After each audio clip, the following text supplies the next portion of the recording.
వాకాడు మండలంలో రెవెన్యూ క్లినిక్‌లో పాల్గొన్న joint collector R. Govindarao, RDO Kiranmayi. Revenue క్లినిక్‌కి వాకాడు, చిట్టమూరు మండలాల నుంచి పోటెత్తిన అర్జీదారులు. జాయింట్ కలెక్టర్ గోవిందరావు మాట్లాడుతూ, ఈరోజు వరల్డ్ క్యాన్సర్ డే అని తెలియజేశారు.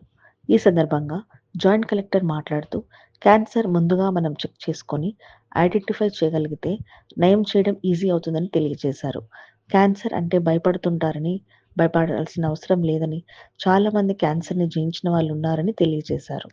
దీనికి ముఖ్యంగా కావాల్సినది సరైన వ్యాయామం, సరైన పోషకాహారం, కొంత వయసొచ్చిన తర్వాత మెడికల్ చెకప్‌లు చేసుకోవాలని, అలా చేసుకోగలిగితే దీర్ఘకాల వ్యాధుల నుండి బయటపడవచ్చని తెలియజేశారు. క్యాన్సర్ వ్యాధి ఏ విధంగా సంభవిస్తుందనేది తెలుసుకోగలిగితే క్యాన్సర్ బాధ నుండి బయటపడొచ్చని జాయింట్ కలెక్టర్ తెలియజేశారు. ఆహారమే ఔషధమని, వంటగదియే ఔషధశాల అని జాయింట్ కలెక్టర్ గోవిందరావు తెలియజేశారు.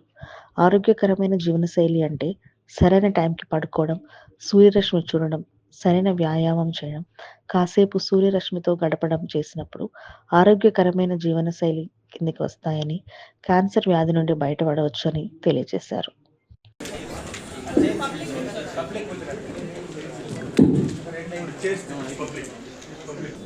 ఆంధ్రప్రదేశ్ ప్రభుత్వం చేపట్టిన వినూత్న కార్యక్రమం ఏంటంటే రెవెన్యూ క్లినిక్ అండి.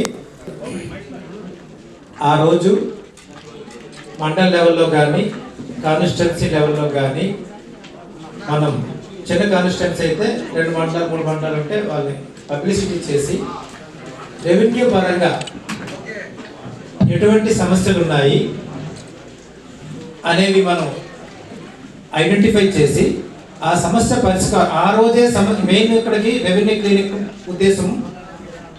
తర్వాత ఇంకా భూ సమస్యలు ఇంకేమైనా ఉంటే డీకేటీ పట్టాల విషయం కానీ, వైలేషన్స్ కానీ, లేకపోతే ఇంకా మ్యూటేషన్స్ కానీ, ఇవన్నీ కూడా రెవెన్యూ పరంగా ఏ అంశాలు ఉన్నా ఆ రోజు అన్నీ మనం తీసుకోవడం జరుగుతుంది. వాటిని మనం రిజిస్ట్రేషన్ చేయడం జరుగుతుంది, ఆన్లైన్లో రిజిస్ట్రేషన్ చేయడం జరుగుతుంది. అక్కడికక్కడే మనం చేయవలసినవి ఆ రోజే మనం అవి డిస్పోజ్ చేయడం కొన్ని జరుగుతుంది. కొన్ని డిస్పోజ్ చేయలేనివి వాళ్ళ చేత అప్లై చేయించడం జరుగుతుంది. అప్లై చేసి 15 రోజుల తర్వాత వాటిని డిస్పోజ్ చేయడం జరుగుతుంది.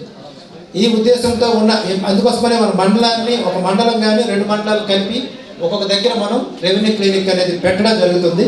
దీన్ని ప్రజలందరూ సద్వినియోగం చేసుకొని వాళ్ళ సమస్యలు ఏమైనా ఉంటే మాకు ముందుకు తెస్తే వాటిని 100% పరిష్కరించడానికి ప్రయత్నం చేస్తామని తిరుపతి జిల్లా యంత్రాంగం తరఫున as a joint collector RDO గారి తరఫున మీ అందరికీ హామీ ఇస్తున్నామండి. ఇది అందరూ సద్వినియోగం చేసుకోవాల్సిందిగా కోరుతున్నామండి. సమస్య వచ్చినప్పుడు సమస్య క్లియర్గా మాకు చెప్తే కొన్ని పరిష్కరించగలం, కొన్ని పరిష్కరించలేకపోవచ్చు. పరిష్కరించలేకపోవడానికి కారణాలు కూడా ఏంటనేవి, ఎందుకు పరిష్కరించలేకపోతున్నామో కూడా వాళ్ళకి తెలియజేయడం అనేది జరుగుతుంది.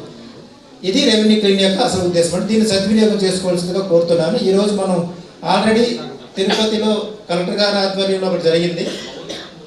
గత లాస్ట్ ఫ్రైడే వెంకటగిరి కాన్స్టిట్యున్సీకి నేను వెళ్ళడం జరిగింది. అక్కడ 3 మండలాలు పెట్టాము, ఒక రెవెన్యూ క్లినిక్ శ్రీకాళహస్తి డివిజన్ సంబంధించి. ఈరోజు మనం ఇక్కడ సూళ్ళూరుపేట డివిజన్ సంబంధించి, వాకాడు, చిట్టమూరుకు సంబంధించి ఇక్కడ మనం రెవెన్యూ క్లినిక్ పెట్టడం జరిగింది. తర్వాత ఈరోజు కూడా తిరుపతి ఆర్టీఓ గారు కూడా రైల్వే కోడూరు వెళ్ళి అక్కడ 2 మండలాలను తీసి ఆయన కూడా రెవెన్యూ క్లినిక్ అనేది ప్రవేశపెట్టడం జరుగుతుంది. మనం మండే గ్రీవెన్స్ కండక్ట్ చేస్తుంటాము. మొన్ననే కలెక్టర్ గారు అంతకుముందు ఫ్రైడే ఎస్సీ ఎస్టీకి సెపరేట్గా ఒక గ్రీవెన్స్ కూడా, స్పెషల్ గ్రీవెన్స్ కూడా కండక్ట్ చేయడం జరిగింది. ఇష్యూస్ ఉన్నప్పుడు ఆ ఇష్యూస్ అన్ని పరిష్కరించడానికి ప్రయత్నం చేయడం జరుగుతుందండి. ఓకేనండి, దీన్ని సద్వినియోగం చేసుకోవాల్సిందిగా కోరుతున్నాం. Thank you. వాటి పరీక్షలు కూడా మనము చేస్తున్నామండి.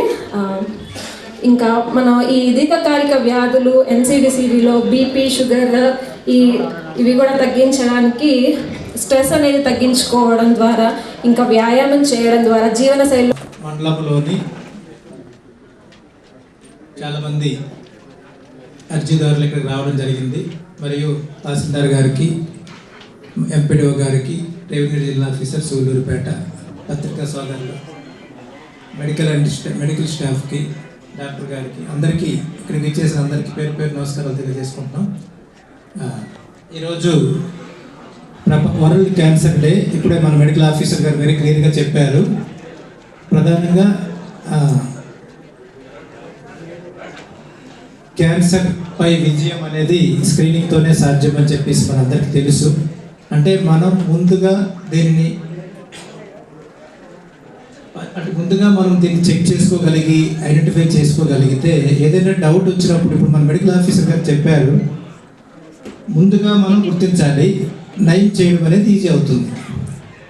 కాబట్టి నోట్లో కానీ లేకపోతే ఇంకా మనకి ఎక్కడైనా సరే ఎటువంటి సంకోచం ఉన్నప్పుడు, డౌట్ ఉన్నప్పుడు మనం డాక్టర్ గారిని వెళ్ళి చెక్ చేసుకోవడంలో తప్పు లేదు.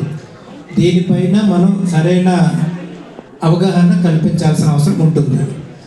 మెయిన్ తల్లిదండ్రులకు అవగాహన ఉండాలి, పిల్లలకు కూడా అవగాహన ఉండాలి. అంటే క్యాన్సర్ అనేసరికి ఒక భయపడిపోతుంటారు. భయపడాల్సిన అవసరం లేదు. ప్రపంచంలో మన దేశంలో కూడా చాలామంది క్యాన్సర్ని జయించిన వాళ్ళు కూడా ఉన్నారు. అంటే ఎర్లీ ఐడెంటిఫికేషన్ అనేది ఇంపార్టెంట్ అక్కడ. ఆ విధంగా చేసుకుంటే మనకి క్యాన్సర్ నుంచి కూడా మనం నయం పొందొచ్చు. మెయిన్ దీనికి కావాల్సింది ఏంటంటే సరైన జీవన శైలి, అది ఇంపార్టెంట్. అంటే సరైన వ్యాయామం ఉండాలి, సరైన ఆహారం తీసుకోవాలి, అంటే పోషకాహారం తీసుకోవాలి. తర్వాతను కొంత వయసు వచ్చాక మెడికల్ చెకప్లు అనేవి కూడా చేసుకోగలగాలి. నేను బీపీ, షుగర్ నుంచి కొద్దిగా మనం అంటే అవి తెలుసుకొని అవి ఎందుకు వస్తున్నాయి, ఆహారంలో మార్పులు కానీ లేకపోతే మన జీవనశైలిలో మార్పులు కానీ తీసుకోవాల్సిన అవసరం ఉంటుంది. అలాంటప్పుడు ఈ దీర్ఘకాలిక వ్యాధులు రాకుండా మనం నయం చేసుకోవడానికి అవకాశం అనేది ఉంటుంది. కాబట్టి ప్రపంచ క్యాన్సర్ దినోత్సవం సందర్భంగా క్యాన్సర్ పట్ల, ఆ క్యాన్సర్ వ్యాధి ఏ విధంగా సంక్రమిస్తుంది, వాటికి ప్రివెన్షన్ ఏంటి, లేకపోతే వచ్చిన తర్వాత చేయాల్సింది ఏంటి అనేది మనం తెలుసుకోగలిగితే ఈ వ్యాధిని చాలా వరకు నివారించడానికి అవకాశం ఉంది. దాని కొరకు ప్రపంచ క్యాన్సర్ దినోత్సవం అనేది జరుపుకోవడం అనేది జరుగుతుంది. ఇక్కడ ప్రధానంగా ఏంటంటే ఇందులో మనకి ఆహారమే ఔషధం, వంటగదియే ఔషధశాల. మనం తీసుకున్న ఆహారంలోనే అసలైన ఆరోగ్యం అనేది దాగి ఉంటుంది. తర్వాత ఆరోగ్యకరమైన ఆహారం తీసుకోవాలి, మందుల అవసరం తగ్గించుకోవడం అనేది జరుగుతుంది. ఆరోగ్యకరమైన జీవన శైలి, అది ఇంపార్టెంట్. లైఫ్ స్టైల్ అంటే సరైన సమయంకి పడుకోవడం, సరైన సమయంకి లెగడం, సూర్యరశ్మిని చూడడం, లేకపోతే సూర్యరశ్మిలో సరైన వ్యాయామం, అట్లీస్ట్ వారానికి 5 రోజులైనా ఒక వాకింగ్ కానీ లేకపోతే ఏదైనా ఒక వ్యాయామం చేయడం, కాసేపు సూర్యరశ్మిలో గడపడం, ఇలాంటివన్నీ కూడా ఆరోగ్యకరమైన జీవనశైలి కిందకి వస్తాయి. క్యాన్సర్ రహిత జీవితానికి రహదారి, ముందస్తు పరీక్ష, క్యాన్సర్ నుండి మనకి రక్ష. ఇది వెరీ వెరీ వెరీ ఇంపార్టెంట్. క్యాన్సర్లో స్టేజెస్ ఉంటాయి, డాక్టర్ గారు చెప్పారు మనకి. ఆ స్టేజెస్లో మనం ఎర్లీ స్టేజ్లో కానీ ఐడెంటిఫై చేయగలిగితే, అంటే చెకప్ చేసుకొని ఐడెంటిఫై చేయగలిగితే క్యాన్సర్ నుంచి మనం నివారణ పొందవచ్చు, క్యాన్సర్ని మనం జయించవచ్చు. చాలామంది జయించారు కూడా. అందులో ఎగ్జాంపుల్కి యువరాజ్ సింగ్ మనకు తెలుసు అందరికీ. ఆయన ప్రపంచ ప్రసిద్ధి చెందిన క్రీడాకారుడు. క్యాన్సర్ని జయించి మళ్ళీ ఆటలో క్రీడాకారుడిగా పేరు ప్రఖ్యాతులు తెచ్చుకున్నాడు. కాబట్టి చాలామంది మన ఎగ్జాంపుల్ తెచ్చుకుంటే చాలా చేయొచ్చు. క్యాన్సర్పై విజయం అనేది స్క్రీనింగ్తో సాధ్యమవుతుంది. ఈ ప్రపంచ క్యాన్సర్ డే మనం జరుపుకునే ప్రధాన కారణం ఏంటంటే క్యాన్సర్ పట్ల ప్రజలకి అందరికీ అవగాహన కలిగి ఉండాలనే ఉద్దేశంతోనే ఈ ప్రపంచ క్యాన్సర్ దినోత్సవాన్ని జరుపుకోవడం జరుగుతుందండి. ఈ అవకాశం కల్పించిన మీ అందరికీ ఒకసారి ధన్యవాదాలు తెలియజేసుకుంటానండి. Thank you one and all.